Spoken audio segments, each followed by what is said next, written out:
안녕하세요. 성경 시즈닝 임천무 목사입니다. 오늘은 요한계시록 전체에 대한 구조를 살펴보도록 하겠습니다. 먼저 1장은 전에 말씀드린 바와 같이 요한계시록 전체의 서론입니다. 그래서 요한계시록 1장에는 계시자이신 예수님에 대해서 묘사하고 있습니다. 2장과 3장은 역사적 정황에 대해서 기록하고 있는데 7교회가 등장하고 그 7교회에 대한 칭찬과 책망으로 기록되어 있습니다. 이 7교회에 대해서는 지난번까지 살펴본 바 있습니다. 4장과 5장은 근원적인 상황으로 왜 심판이 진행되는가에 대한 설명입니다. 그래서 4장과 5장에는 심판자와 심판의 보좌에 대한 묘사가 등장합니다. 이어지는 6장부터 16장까지는 세 가지 심판이 등장하는데, 첫째는 7인에 대한 심판, 두 번째는 7 나팔에 대한 심판, 세 번째는 7 대접에 대한 심판이 이어집니다. 6장 1절부터 8장 1절까지가 7인 심판입니다. 또 8장 1절부터 11장 19절까지가 7 나팔 심판입니다. 그리고 넘어가서 15장과 16장이 7 대접에 대한 심판입니다. 8장 1절이 7인 심판에도 포함되고 7 나팔의 심판에도 포함됩니다. 8장 1절, 2절입니다.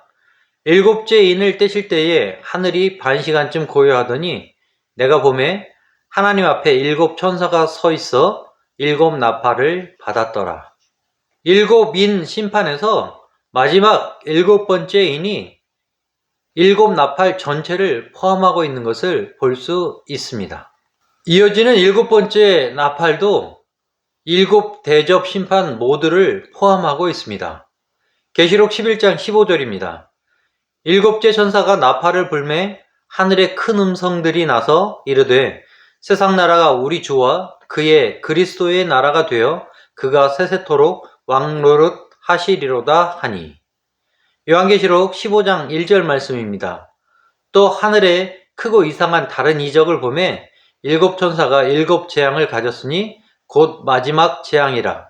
하나님의 진노가 이것으로 마치리로다. 7 나팔을 마무리하는 요한계시록 11장과 또 7 대접 심판을 시작하는 요한계시록 15장 1절에서 이 7 나팔과 7 대접이 겹치는 부분을 발견하게 됩니다. 계시록 12장부터 14장까지는 요한계시록에 있어서 심판의 세 번째 막간입니다. 내용은 교회와 악의 세력과의 전투로서 마지막 심판에 대한 7개의 환상 그룹입니다.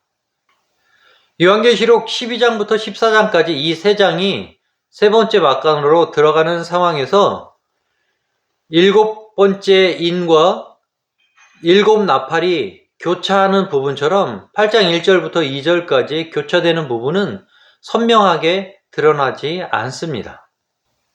심판의 세 번째 막간이 있다는 것은 첫째 막간과 둘째 막간이 있다는 것인데요.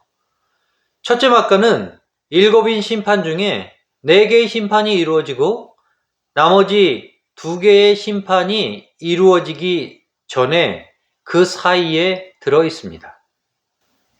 첫 번째 막간의 내용은 7장 1절부터 17절까지 내용으로 구원받은 14만 4천 명 택한 백성에 대한 내용과 어린 양의 인에 대한 내용으로 구성되어 있습니다.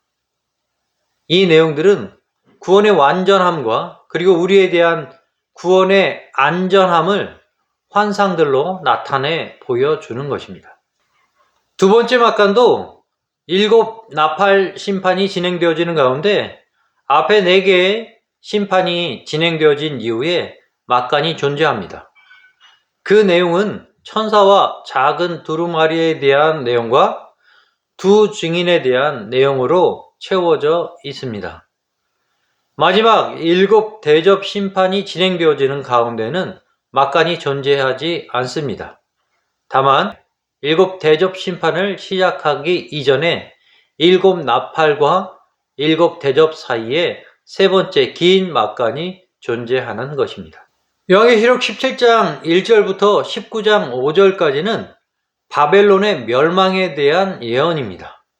또 이어지는 19장 6절부터 20장 15절까지의 말씀은 최종적 승리에 대한 내용입니다. 21장 1절부터 22장 5절까지는 새하늘과 새 땅에 대한 묘사입니다. 그리고 마지막으로 22장 6절부터 21절까지의 말씀은 요한계시록 전체에 대한 결론의 메시지입니다. 요한계시록에 대한 중심 내용에 대해서는 다음번에 요한계시록 마지막 시간에 살펴보도록 하겠습니다.